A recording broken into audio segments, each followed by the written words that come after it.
bem-vindos ao podcast do Instituto Ludwig von Mises Brasil. Meu nome é Bruno Garchaghi. Hoje eu converso com André Azevedo Alves, mestre e doutor em ciência política e professor da Universidade Católica do Porto.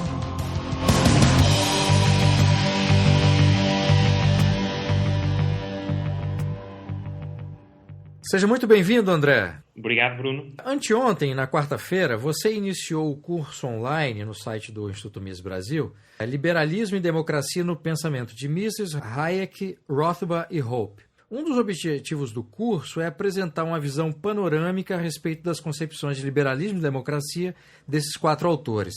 É possível identificar, André, um elemento substantivo comum entre as concepções de liberalismo e democracia de Mises, Hayek, Rothbard e Hoppe? Eu diria que sim, há um elemento comum que é que os quatro autores, por um lado, fazem uma distinção cuidadosa entre liberalismo, por um lado, e democracia, por outro. Portanto, liberalismo como, por assim dizer, um conjunto de ideias sobre a organização da sociedade e democracia como um método de seleção dos governantes. Ao mesmo tempo, e é isso que é também abordado e desenvolvido no curso, a forma como eles depois tratam essa distinção e as implicações que retiram dessa distinção são diferentes entre os quatro e, em alguns casos, ou em alguns contrastes, bastante diferentes. Com relação a essas diferenças, quais seriam as mais relevantes no que se refere, obviamente, ao liberalismo e à democracia, que são os dois temas que você vai tratar no curso, considerando a posição mais liberal clássica, digamos assim, do Mises, do Hayek, e a libertária de Rothbard e Hoppe acerca da existência e do papel do Estado?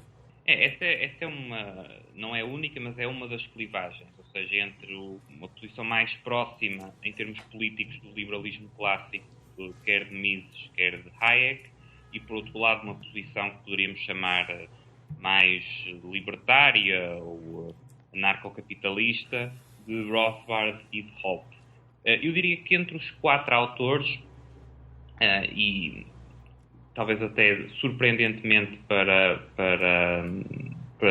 muita gente que segue a escola austríaca, mas talvez não tanto o pensamento político dos autores, eu creio que da leitura dos quatro, o mais entusiasta em relação à democracia é Mises.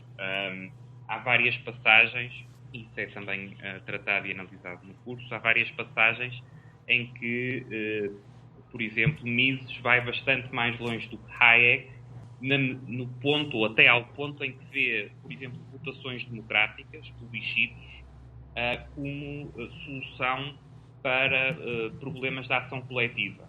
A Hayek embora sendo também um autor inserido no liberalismo clássico, mas Hayek é, em muitos aspectos, mais cético do que Mises. Em relação a Rothbard e a Hoppe, há a tal clivagem que referiste e muito bem, do liberalismo clássico face à posição mais, em termos libertários, podemos chamar libertários, mas também entre Rothbard e Hoppe há diferenças substanciais, nomeadamente na medida em que Hoppe vai bastante mais longe do que Rothbard na crítica que faz ao mecanismo democrático. Ou seja, Hoppe, e nesse aspecto distingue-se dos outros três autores, não é? Vê no próprio mecanismo democrático uma série de riscos e de implicações negativas que estão muito menos presentes, ainda que haja alguns traços também disso nos outros três autores, em Mises, em Hayek e em Rothbard. É interessante a posição do Hoppe com relação à monarquia, porque o Mises também tinha uma postura que era pró-monarquia, e é um salto entre um autor e outro.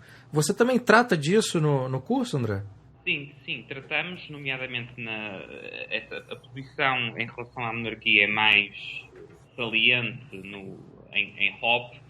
Há, no entanto, uma distinção que é bastante importante a esse respeito entre Mises e Hoppe.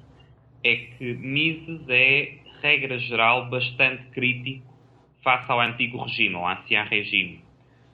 Portanto, Mises vê claramente, de certa forma até mais do que Hayek, a transição do ancien regime para o parlamentarismo liberal como um avanço. Já para Hoppe, e em parte construindo ou desenvolvendo algumas ideias que já estavam em Rothbard, mas mais claramente em Hoppe, esta transição do ancien regime para o parlamentarismo liberal tem uma leitura muito menos claramente positiva ou até negativa. Portanto, a leitura há aspectos similares no posicionamento face à monarquia de Mises e de Hoppe, mas há diferenças substanciais no que é que cada um deles entende por monarquia. E quando Hoppe fala de monarquia, ele é também bastante claro no tipo de monarquia que tem em mente, e esse tipo de monarquia não é um tipo de monarquia, não é o tipo de monarquia que melhor combina com o que poderíamos chamar o parlamentarismo liberal. Mises estava mais aproximado de uma monarquia como se dá na Inglaterra, né, com parlamento e tudo. Sim, aliás, tanto Mises como Hayek, e agora neste aspecto da proximidade em relação ao sistema inglês, talvez Hayek mais do que Mises, mas creio que podemos dizer os dois, até porque em larga medida provavelmente as ideias de um influenciaram as do outro.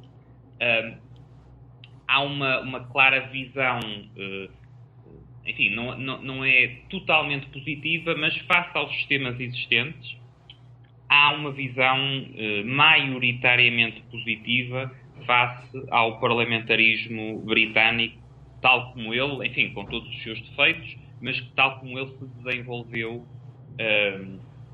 em especial a partir do século XVIII.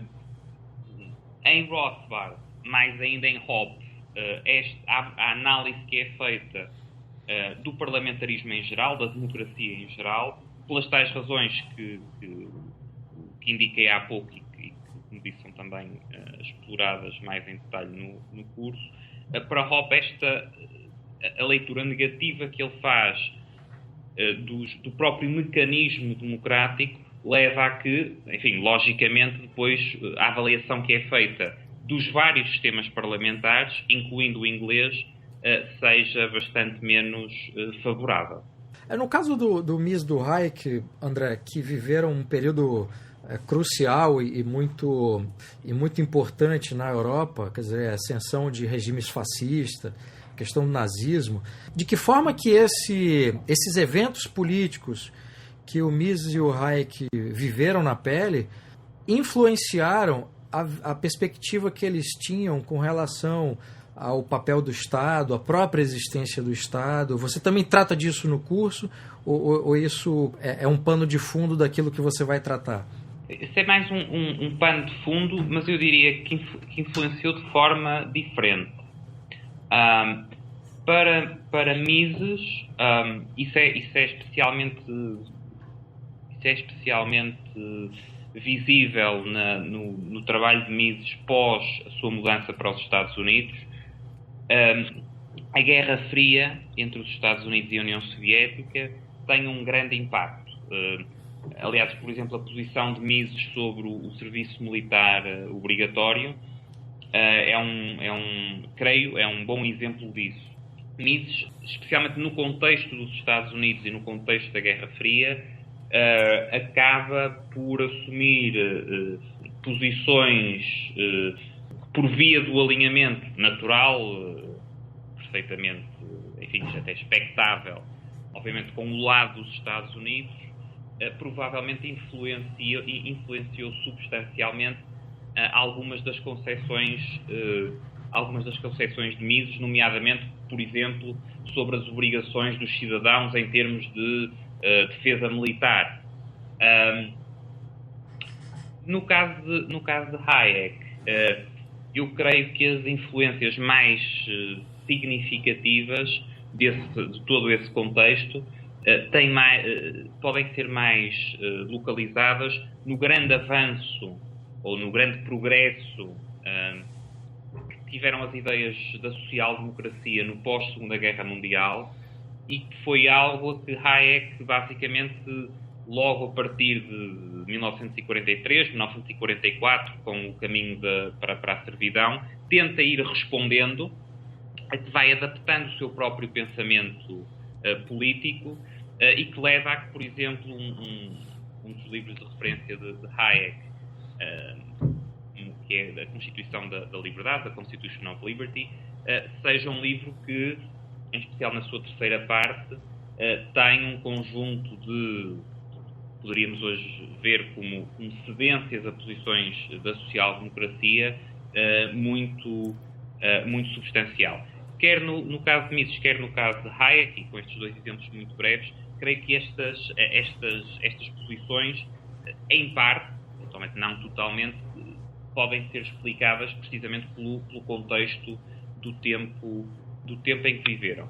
Já agora, em relação, creio que uma leitura semelhante pode ser feita em relação a Rothbard e Hoppe, ou seja, e até talvez mais em relação a Hoppe, num contexto em que a democracia se tornou mais consensual, como é o caso das últimas 2 décadas, é talvez mais expectável que alguém que está numa posição de crítica ao que vê como ideologias dominantes tenda também a adotar ou a englobar na sua crítica uma crítica ao próprio funcionamento dos sistemas democráticos tal como eles existem. No tempo de Mises, ou no tempo de Mises nos Estados Unidos, basicamente ser contra a democracia, contra a democracia liberal, por oposição às chamadas democracias populares, mas ser contra a democracia liberal seria basicamente o equivalente a ser um apoiante da União Soviética, o que Mises claramente não quereria ser. Até esse tipo de investigação teórica era complicado dado o ambiente da época, né? Eu diria, não é só ser complicado, ou seja, talvez a própria visão que se tem, quer dizer, eu aqui não estou a tomar partido, neste caso, nem pela visão de Mises, nem pela de Hoppe, mas provavelmente a percepção que se tem é diferente em função desse mesmo contexto, não é? É natural que, num contexto como, de uma democracia contemporânea, não é? Determinados aspectos eventualmente suscitem menos reflexão do que suscitavam nos anos 50 ou nos anos 70 do século XX, em que havia claramente uma grande clivagem a nível mundial entre, poderíamos chamar em sentido lato as democracias liberais e o totalitarismo comunista, não é? A partir do momento que os regimes totalitaristas ficam, reduzidos a alguns casos residuais, é natural que o tipo de reflexão teórica também se adapte. Analisando comparativamente, André, as concepções desses quatro autores, qual a posição teórica que você considera que mais influencia o debate austríaco contemporâneo e o que explica essa influência, se houver? É interessante e é difícil dar uma resposta curta, mas eu diria que, muito sinteticamente, claramente dos 4, o mais influente em geral, ou seja, agora esquecendo só os círculos austríacos, digamos assim, da escola austríaca, claramente dos 4, o mais influente em termos de pensamento político é Hayek, por uma larga margem. Aliás, se perguntarmos a alguém que não seja especialmente interessado na escola austríaca, mas que tenha alguns conhecimentos de ciência política, pusermos estes 4 nomes, uma elevadíssima proporção das pessoas, o único que conhecerá será Hayek. Ou se conhecer um dos 4, será quase certeza Hayek. Portanto, os outros 3 serão, em larga medida, desconhecidos. Se pensarmos mais a nível da escola austríaca, aí eu diria que Rothbard e Hoppe têm, talvez até pelo maior radicalismo das posições, têm os seguidores mais entusiastas. Isso é algo importante, porque as ideias, normalmente, para se propagar, é um ponto que Mises, por exemplo, muitas vezes precisam de seguidores entusiastas. Já no caso de Mises, eu diria que, mesmo entre austríacos, o pensamento político de Mises é muito pouco conhecido. Curiosamente, creio que quer o pensamento político de Hayek dedicou várias décadas, essencialmente, a escrever na área da ciência política. Quer Rothbard e Hoppe, que também dedica uma parte substancial das suas principais obras à área da ciência política, são mais conhecidos do que o próprio Mises, e muitas vezes creio que passa até a ideia de que Mises não terá contributos significativos ou reflexões significativas em termos de ciência política, o que é falso. Aliás, uma das obras que damos mais atenção no curso é precisamente um livro da década de 20 do século XX, o Liberalismo, de Mises, onde fica bastante claro que Mises possui também um pensamento político autónomo e bastante desenvolvido, e é possível ver de que forma esse pensamento político de Mises também enquadra e estrutura muito do seu pensamento, noutras áreas. Pegando o gancho aí dessa discussão de escola austríaca e democracia, você acha que existe alguma tensão, André, entre a escola austríaca e a democracia contemporânea? Ou a escola austríaca é perfeitamente conciliável com esse modelo democrático que nós temos atualmente? Bem, a resposta depende em parte do que é que consideramos a escola austríaca. Eu diria, enfim, esse é um dos objetivos do curso, também a discussão informada sobre esse tema. Eu diria que, em geral, as principais ideias da escola austríaca são compatíveis com um sistema democrático. Claramente, em especial para Mises, isso é bastante claro. Agora, ao mesmo tempo, eu diria que há tensões importantes. Nomeadamente, há tensões que passam pelo facto de as decisões maioritárias poderem colidir com aspectos centrais das perspectivas, poderíamos considerar, enfim, liberais da escola austríaca. A leitura que é feita sobre a importância dessas tensões é um dos aspectos que diferencia estes quatro autores. Ou seja, se fôssemos numa linha contínua entre Mises e Hoppe, Mises seria dos quatro o autor que, reconhecendo, os quatro reconhecem e salientam essas tensões, ainda assim teria uma perspectiva claramente mais positiva face ao método democrático. Hoppe seria dos quatro o que, da leitura que faz dessas tensões, terá uma leitura menos positiva ou mais negativa relativamente ao método democrático. Agora, você acha que a escola austríaca seria compatível com um modelo de governo autoritário? Quer dizer, o próprio Hoppe defende uma monarquia absolutista, né? ou o antigo regime. Você acha que a escola austríaca seria compatível com o modelo autoritário ou seria um sistema de pensamento incompatível num ambiente autoritário? Eu diria que, na medida em que as liberdades individuais são prezadas, e aqui iria um pouco além da própria definição do que é a escola austríaca, me parece difícil que qualquer, escola de pensamento que valorize as liberdades individuais possa, pelo menos no médio e longo prazo, se acomodar a um sistema autoritário em que essas liberdades individuais sejam restringidas. Ao mesmo tempo, e precisamente por causa daquela tensão que falávamos há pouco entre liberalismo e democracia, é possível, e por exemplo Hayek refere isso, que alguns regimes autoritários, em circunstâncias particulares, acabem por salvaguardar melhor alguns aspectos importantes da liberdade do que alguns regimes democráticos. Ou seja, a resposta à questão é um pouco mais complexa do que um sim ou não e implica avaliar também de que características é que esses regimes têm. De qualquer forma, eu diria que, como resposta geral, me parece complicado, para não dizer incompatível, que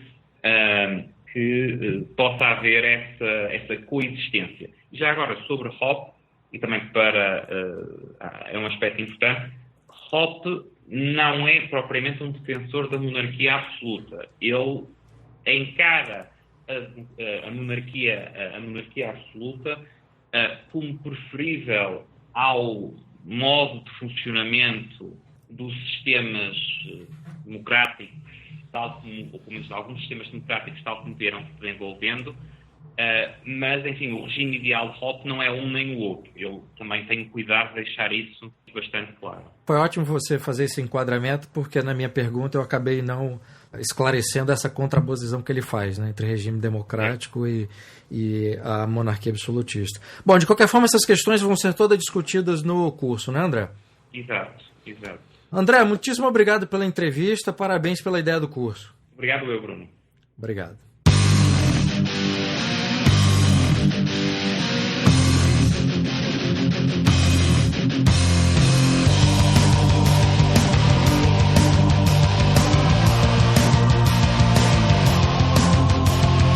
Este foi o podcast do Instituto Ludwig von Mises Brasil. Meu nome é Bruno Garchagen.